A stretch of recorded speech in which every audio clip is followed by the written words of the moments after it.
We're born, we come into this world with 100 billion neuron cells, and that's enough to go to 100 years of age, but the catch is they're not connected up.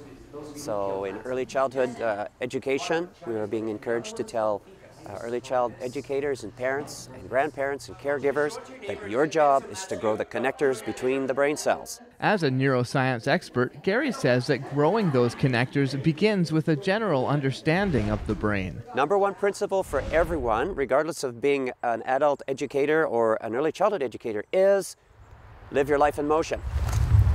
The brain is a meaning maker. It loves to make meaning.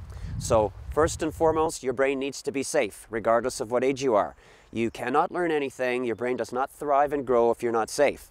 Secondly, we know that the brain loves novelty, absolutely loves it. And this is one of the greatest opportunities we have for young children, is to get them to do as many possible things as they can when they're young, because those all make connections in the brain that we can use for the rest of our life. So novelty is the key. And how do you get a lot of novelty into someone's life? Well, you challenge them. You challenge them in age-appropriate times, and the more challenge we have, the greater the brain we're going to have to work with. Oxygen, water, diet too, 'cause vitamins do it all for you. Gary believes in brain growing techniques for all ages, but particularly in young children. The more you do with your brain as a child, the better brain you'll have. In other words, if you've done a lot of things, you'll be able to do things.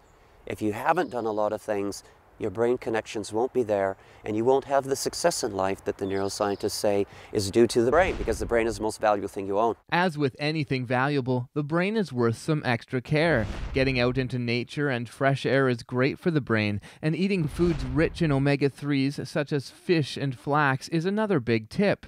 Then there's the antioxidants found in berries such as blueberries and blackberries. But really, when it all comes down to it, if you don't use it, you lose it. You really have to have a balance in your life between technology and what Mother Nature intended us to do. Be outside, discovering life, living life, experiencing life, so that we can enjoy quality as we age. Everybody say, that's awesome!